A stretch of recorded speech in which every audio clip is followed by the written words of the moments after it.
welcome to Coffee and Coin, where women talk wealth. We are thrilled to be back at the Capital One Cafe for our third event in a series with them. They have partnered with us to bring these events to you in a very swanky way. Thank you for the chicken and avocado arepas. We're really spoiled. We used to do this event, if some of you remember, with just 30 women on the east side, and so it's really incredible to look around and see so many women here today, waking up on a Saturday to talk money. Because you all have made this event so successful, we are really excited that we are going to continue partnering with Capital One to try and bring this Coffee and Coin series to women in other cities in the US in 2020. Woo! So raise your hand if you've been to a Coffee and Coin before. Wonderful. So glad to see so many women coming back. And now raise your hand if you've invited a woman to attend a Coffee and Coin. Amazing. You are already living and breathing what we do at Factora, which is creating a community around women and wealth. So, for those of you who don't know Factora, we are on a mission to lead 1 million women to 1 million in net worth. And I want that to sink in because it truly is possible with dedicated focus and a support system. You can reach $1 million in your lifetime. But the reason that we want all of these women to enter the Millionaire Girls Club is because we believe that true equality starts and ends with financial equality. And that there is nothing more powerful than a woman who is financially savvy, confident in making money decisions, and independent. So raise your hand if you've taken a Factora Circle. Woohoo! Shout out to our alumni. These women have made incredible money moves, and if you want to know about them, just ask, because they love to talk about money now, which is a big transition from when I found them, and they didn't. So earlier this month, Factora turned 1. First trip around the sun, we are very excited, and to celebrate, we caught up with the first 8 women who ever took a Factora Circle, and I'm going to share a few of their money wins because they are absolutely incredible. And I just want to make sure that you all know, something I say all the time, and I hope this resonates, is that, especially as women, we definitely overestimate what we can do in a day, a week, a month. No, you're probably not going to cross 37 things off your to-do list this weekend.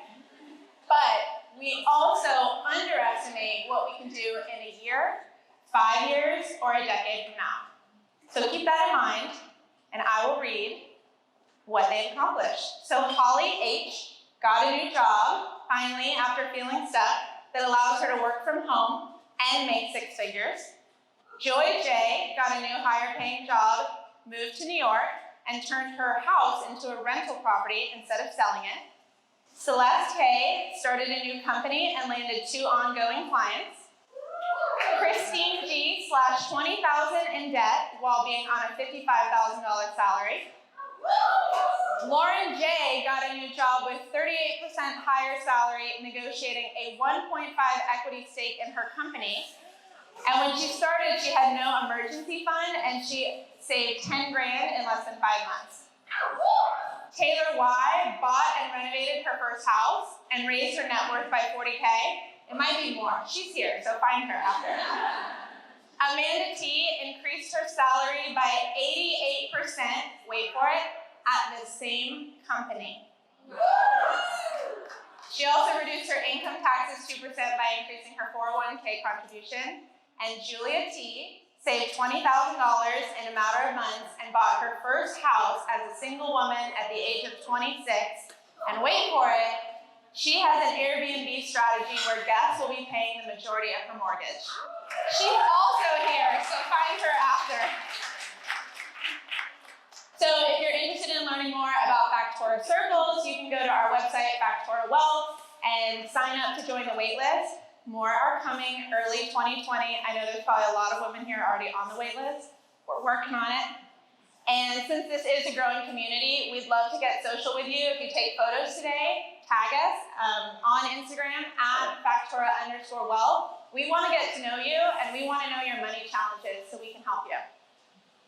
And without further ado, I am so delighted to introduce Whitney Akchurin.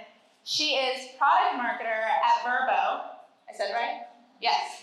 Formerly VRBO, formerly HomeAway. And her career has spanned finance and tech from San Francisco to Austin. She moved here just a few years ago, like the rest of us, right? Raise your hand if you moved to Austin in the last 5 years. Yeah, stop telling the coast and flooding. She is also a Factora Alum and an incredible woman that I am proud to call my friend after knowing her for only 8 months. So, welcome. Are you ready to share your money story with the masses? Thanks, Allegra. Yes, I am ready. Okay, so let's make a toast. I salute you for being fearless about your finances in 2019 and beyond. Cheers.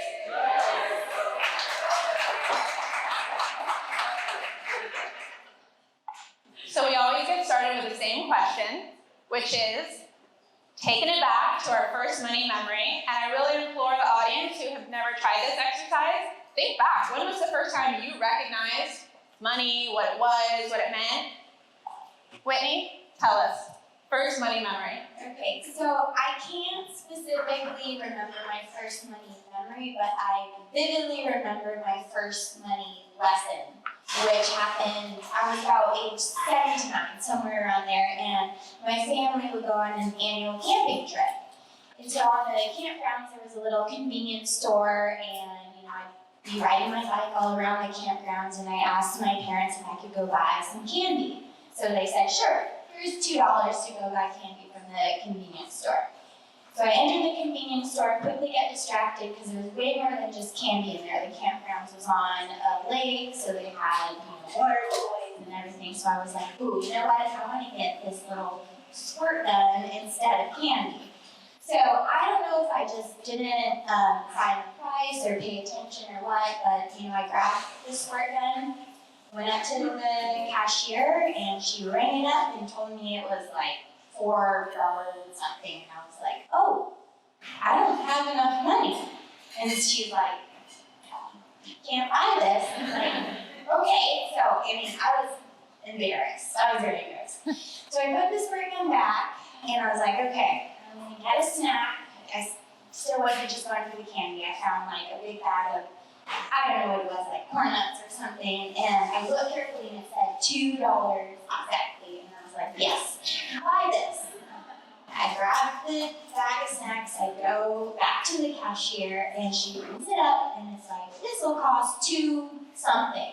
And I was like, but it says $2. And she looked at me, and she's like, taxes. So again, I couldn't find that. I put that back, and I left completely mortified, but that was the moment I was like, I'm going to learn about money, and I'm going to learn what taxes are. I had no idea. So that was the moment I was like, I started my money journey. So hopefully you've all thought about your first money memory. Now think about your first tax experience. I definitely didn't get that lesson at age 9. So growing up, what did you learn from your family about money? What was talked about in the household in regards to finances? So my parents they weren't great with money, but they weren't bad with money. They had a very kind of traditional approach of you work hard to earn money, you pay your bills, pay your expenses, and you save the rest, which is a really good foundation to have, but I don't think they kind of went above and beyond and understood the concept of investing and making your money work for you. So I had a really good base from my parents. They were very adamant about not buying things that we couldn't afford. But it wasn't until I went away to college that I learned that there's so much more you can be doing with your money than just saving. And so you actually ended up learning more about money and coming back to teach your family. How did that go? Tell us about teaching your parents money lessons. Yeah, so I went off to college and I was a finance major, and that's what opened up my eyes to finance and personal finance, and really got stuck on the topic, so came back and I'm like, Mom, Dad, you should really think about investing your savings and making it work for you. And since then, they've both opened their own investment accounts and they're doing great now. So now tell us about your first big purchase and what that was like. Okay, so I remember this pretty vividly too. My first big purchase was my car in high school. I remember when I was a freshman entering the high school campus, I saw all these juniors and seniors looking really cool, driving their cars, and I was like, that's gonna be me. So I knew I wanted my own car, and I really got stuck on wanting one of those new Volkswagen Beetles, lime green, like that was the car I was gonna get. The fact that you wanted a lime green Bug makes me wish that we had a screen so that we could show people's first purchases. It's funny, it's like iconic in my hometown because people see me now and be like, I saw one of those lime green Bugs the other day. So like no one has forgotten. Very, very memorable. But I decided that was my goal freshman year, so I sat down with my parents and I was like, I was turning 16 the beginning of my junior year, so I was like, this is the car I want to buy. How do I make that happen? And being good, savers that they are, they're like, okay, well, they got my grandfather involved because he was in the car business, and they made me a deal, and they said, if you can pay for half of your car, we'll pay for the other half as your gift. And the deal is I needed to pay a quarter of the money at the time I got the car, and then I needed to pay them back the other quarter by the time I graduated high school. So I was like, done. I took every single babysitting job I could get. I asked for money every birthday, holiday, anytime. I didn't want any material. I was like, money. That's all I wanted. Money, please. Yeah, money, please. So I was really diligent about saving up my cash and my checks, and I go, on the weekends I go to the bank and I somehow got the deposit slip and put it in my account. So when you can do that home from your phone and things like that. But I was really, focused on that goal. Which, as a teenage girl was a little hard because all my friends are going to the mall and buying these new outfits from BP or wherever, and I was like, I will come, but I'm going to buy a car. I'm not spending any money at the mall. So it was a good lesson in working hard, self-discipline, and saving. And I hit my goal, and I got my green Bug, and it was a big purchase at the time. And how long did you drive that car? And I drove that car for 9.5 years. I literally drove it into the ground. It didn't work anymore. And so I finally had to give it up. But well worth the money. And the total that you had to save to buy your half of that car? Yeah, so I think at that time a new car was about $18,000. So I had to pay $9,000 for it when I was a teenager. Did anyone else make $9,000 in high school? Babysitting was really good money. It's even better. But I love this because it really does show how much is possible when you are dead set on having a goal and making it come true. She wanted that lime green Bug and she caught it and she threw it into the ground. So you were a finance major in school. What were some of your takeaways from that, and why did you choose finance? Yeah, I was really intrigued by money, and I think I got my first lesson young, and I was dedicated to learn about it. So, I took a ton of macroeconomics and corporate finance classes, but the things that resonated with me the most was anything that I could apply personally. So the biggest lesson, I think, walking out of college on graduation day was the second I start my job, I need to open my 401k. Good. Who here has a 401k? Raise your hand. And keep it up if you open it the first year at your first job out of college. Yeah, girls. Okay, and so let's talk about startups, because you had a pretty successful career in startups. So why and how did you get into the startup sphere? So, graduating as a finance major, I got into finance right away. This was, 2007, so it was pre-financial crisis, and the economy was doing really well then. And I stuck through finance even during the crash. And I think it has a very traditional, kind of old school vibe to it, I guess. So I was living in San Francisco, and I was like, I think I kind of wanted a change. I wanted to be more on the cutting edge of innovation and wanted like new ways of doing things. And so it was time for a change. And so I kind of looked at my options in the market at the time, and there were a lot of startup options. So I decided to switch from financial services to tech a few years ago, and it's been a good experience.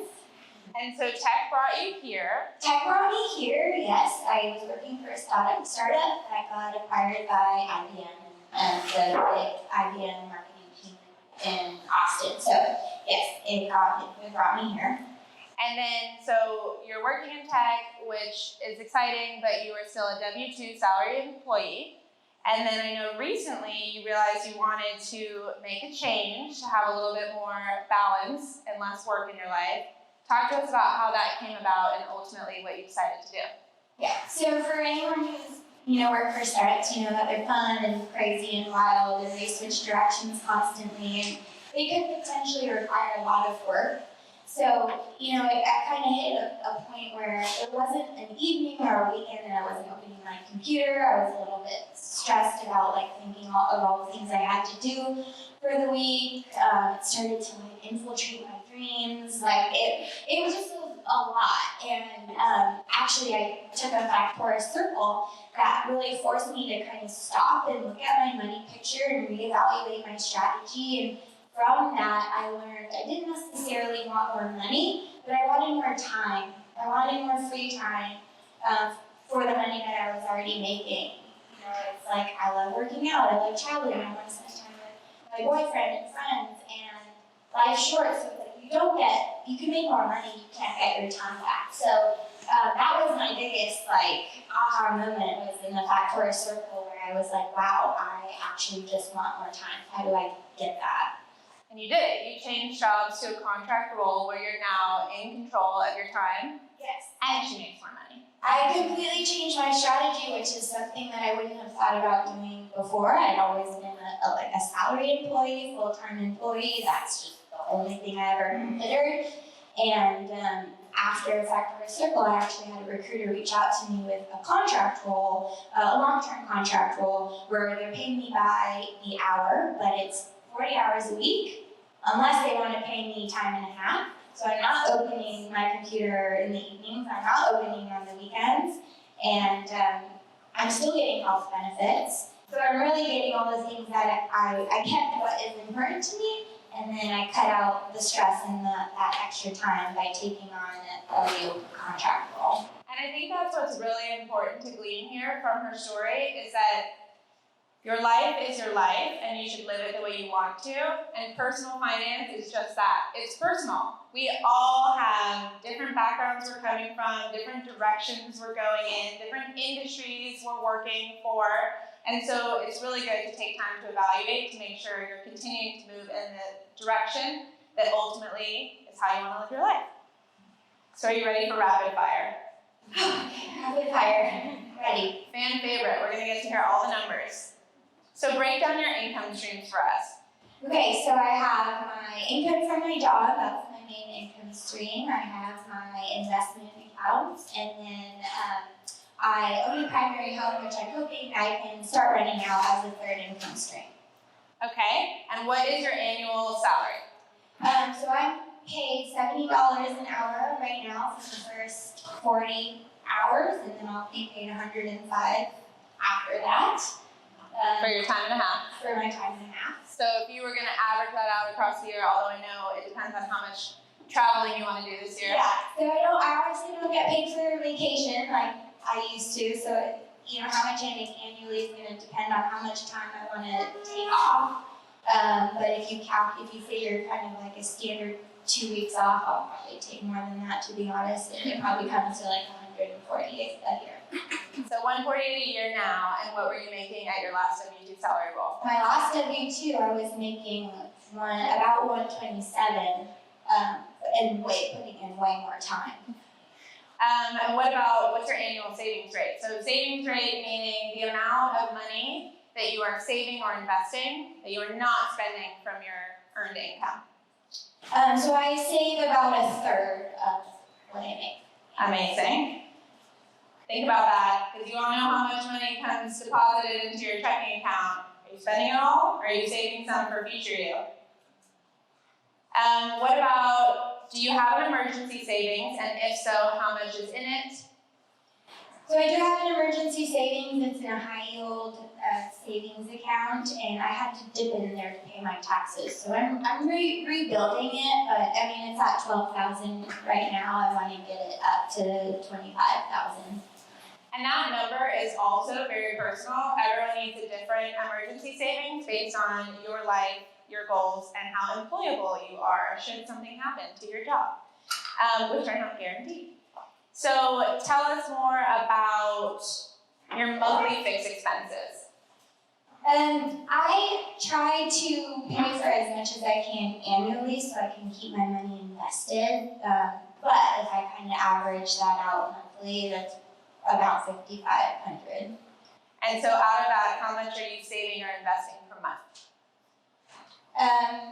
Right, so I'm in transition because I just took a new job, so I need to kind of figure out where things fall. So in the meantime, I'm saving about $2,000 a month, $1,000 a paycheck, and once I kind of level out on what my salary is going to net or my paycheck's going to net out to, I'm going to adjust from there and start.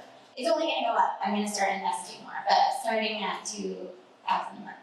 $2,000 a month, wonderful. And then tell us about your debt. Do you have any? I do have a mortgage, a $250,000 mortgage. Okay, so you're a homeowner. So tell us about your house. What did it cost? What did you put down? So I was living in San Francisco, and that's when I decided that I wanted to buy a home. So I was saving diligently. And when I moved to Austin, the costs were a lot more reasonable. So I bought my house. Cost $517,000, and I was able to put 50% down on a house that I was saving for a San Francisco house.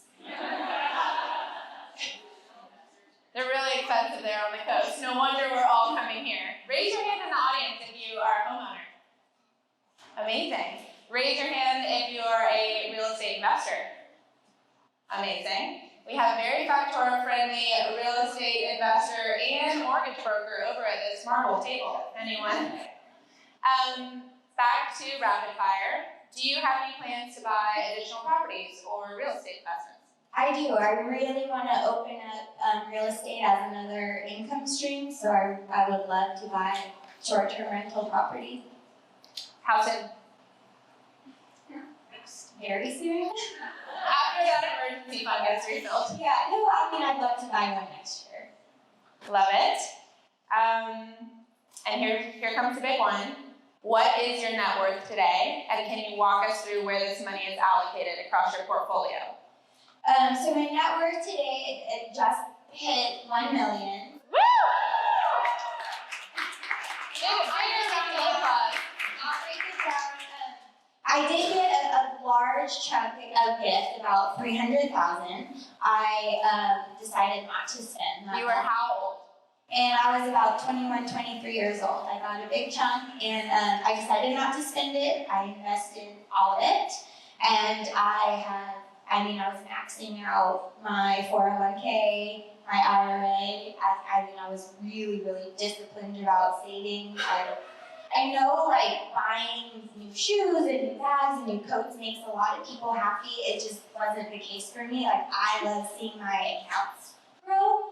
And so, if I had a bad day, I put my investment account. I know that's weird because most other Doesn't this sound like you at 21, maybe? most other people open up their closet and feel good. So I was just different. I was really, strict on not spending. So of the million, you have how much in retirement accounts versus other investments versus your home? right now I have about $440,000 in retirement accounts, and that was all by maxing out those accounts at a young age. And I have $330,000 in a brokerage account. I have $250,000 in my home. In Austin, that's great home values, so that equity is really growing. And can we just give her a round of applause for sharing such personal details?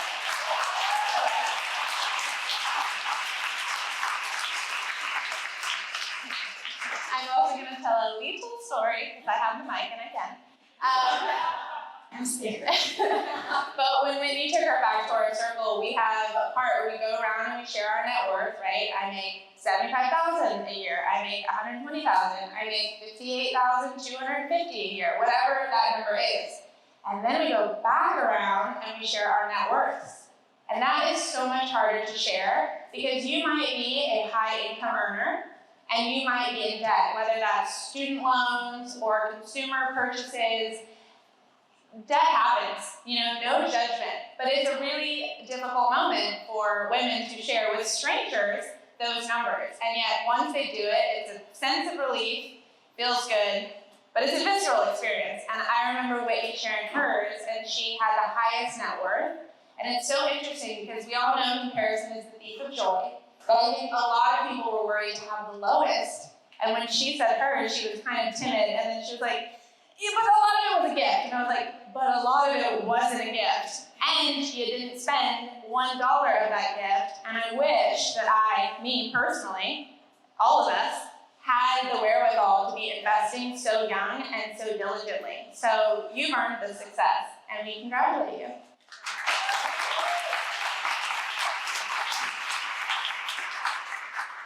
So since your main wealth building strategy has been through paper assets being the stock market, we teach finance in Factora there's 3 asset classes: paper, real estate, and business, and you can be in all 3 or just one. But she is primarily in paper until her house. Can you tell us a little bit more about that strategy and how you even got started? Well, like I said before, stepping out in the real world as a finance major, I just knew I had to get started with investing, and the stock market to me was the lowest barrier of entry.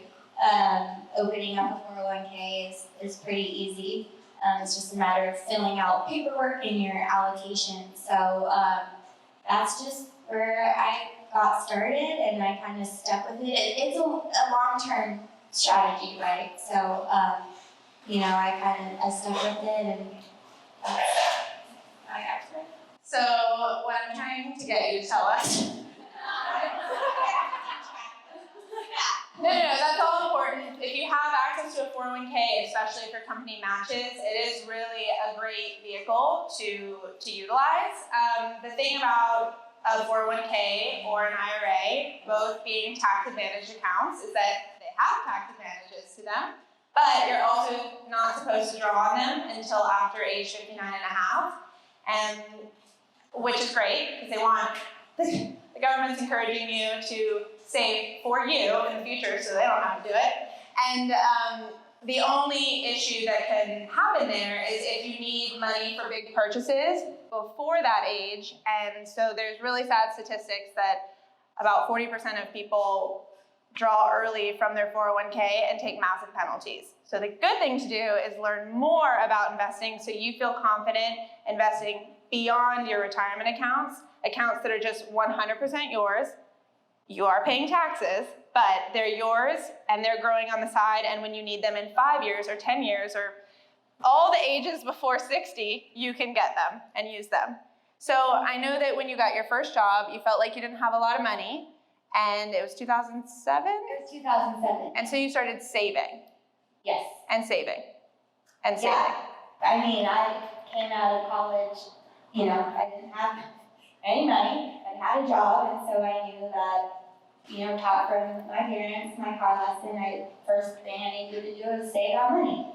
And once you saved that money, when the crash hit, you felt like you had a big enough amount, and what did you do with it? And what amount was it?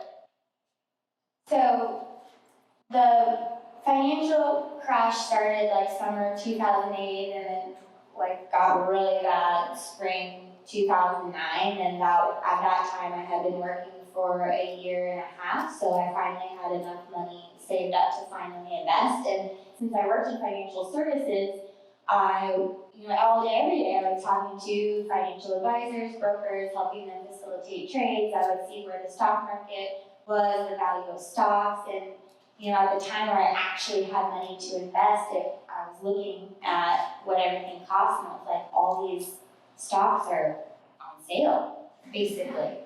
I was like, and I finally got money to put into the market. I better go buy everything while it's on sale. And so, it was fortunate timing too for me. That's kind of what got me to really get going into the market. And I think it wasn't much at that time. I think around maybe 20,000. So 2 things about that. 1, you now today do not have to have a lump sum before you start investing. You can start investing in 5 minutes from now. You could look on your wallet, look up investment accounts, they're called brokerage accounts, and with as little as, I think, $5, you can start investing. But the thing that's very interesting about that is she felt confident saving, and then she understood the mechanics of the stock market, which a lot of us don't, which is why we get intimidated by it and don't use it. But when the market is tanking, and that happens, it's natural, it's happened since it started. There's bear and bull markets, up and down market cycles.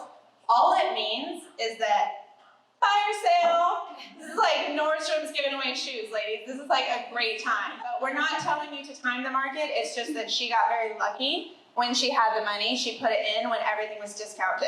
So with the market, when you put your money in, you never own less than what you're buying.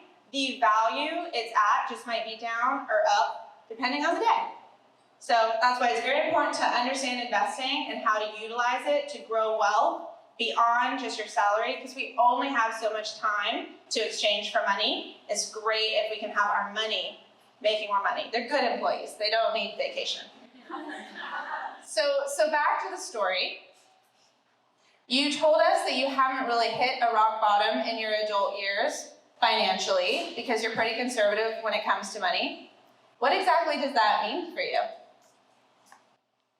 Well, I think I hit rock bottom in that convenience store when I had enough money twice.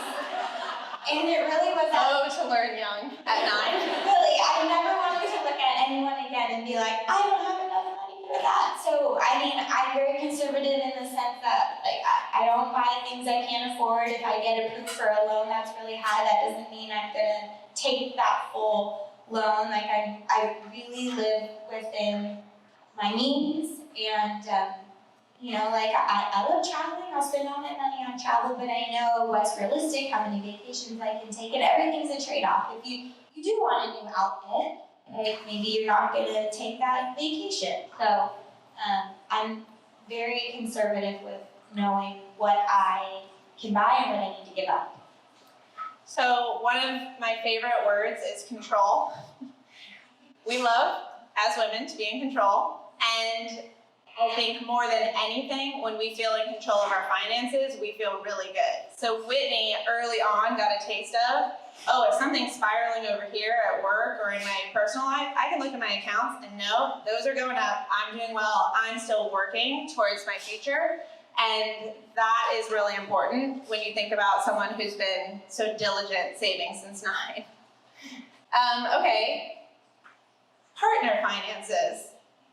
A lot of us have partners and are in committed relationships, and there's so many questions around what to do with your finances with your partner. Shout out to her boyfriend who's in the audience. So give us a little bit more about that. Are your finances commingled? Would they ever be? How do you guys deal with finances, talk about them, and connect? Yeah, our finances are not commingled right now. We talk a lot about money though, because everything I learned in my Factora circle, I take home and I share with him, and he's like, oh my gosh, this is a great idea. And then he goes and implements them.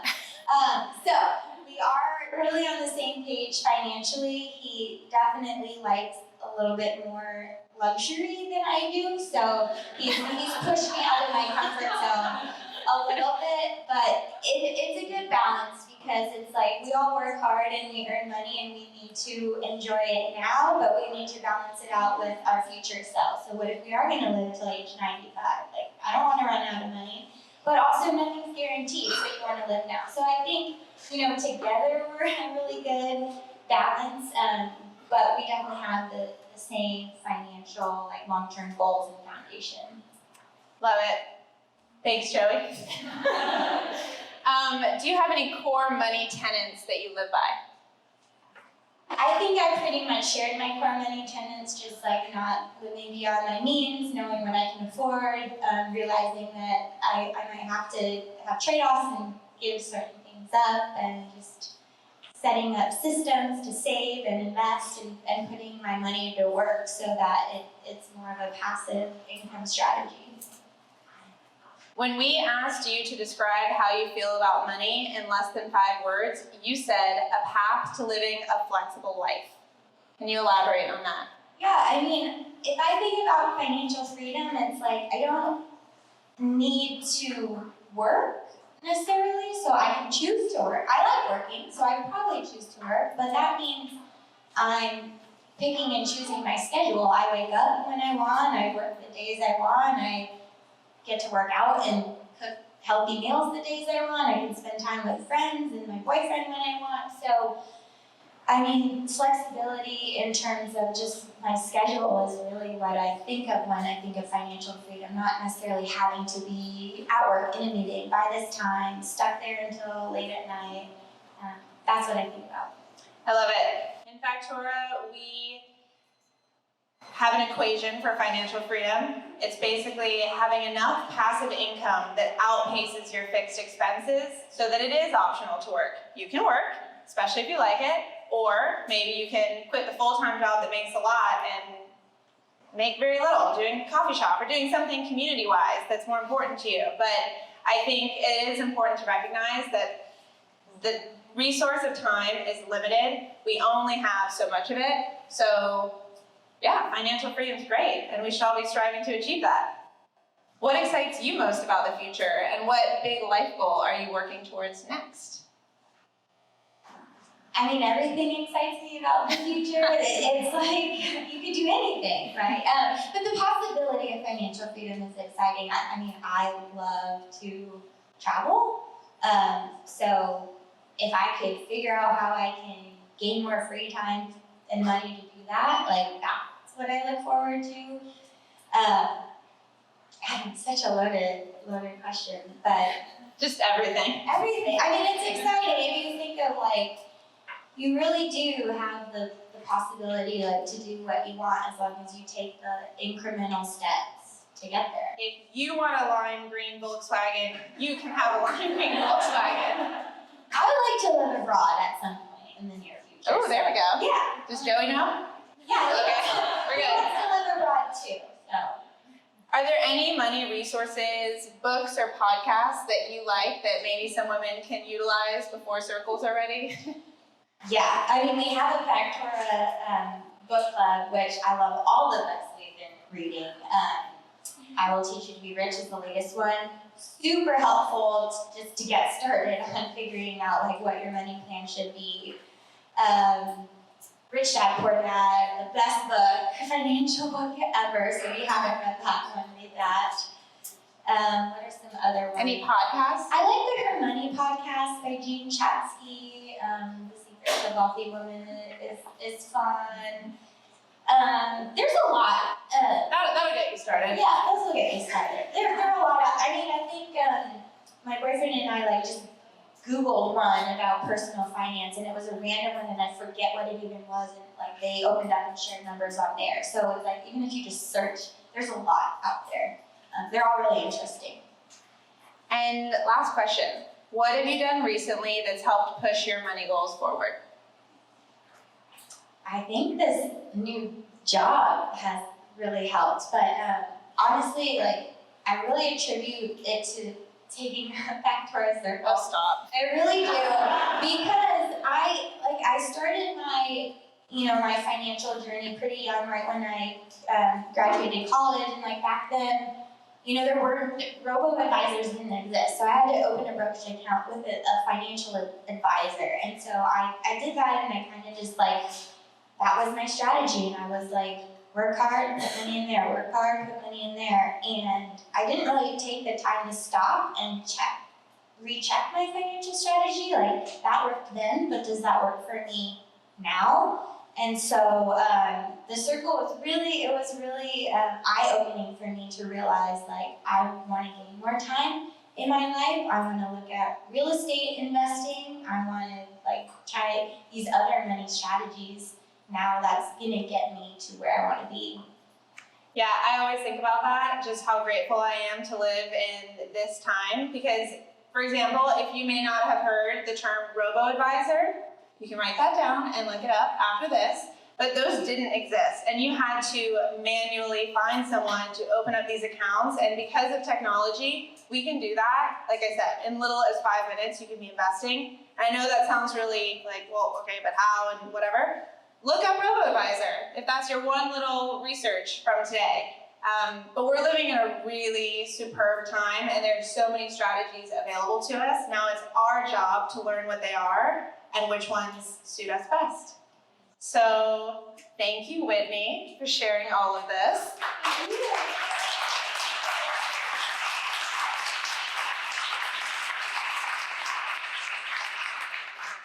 I'd also love to thank the Capital One team because, again, we got this conversation started months ago when we had no following, there was no reason that Capital One should sponsor our events, and because they really do care about women and wealth, they were very open to hosting us, spoiling us, and it really just goes to show that if you have a big idea and dream big, put it out there and you will find incredible women to support you along the way.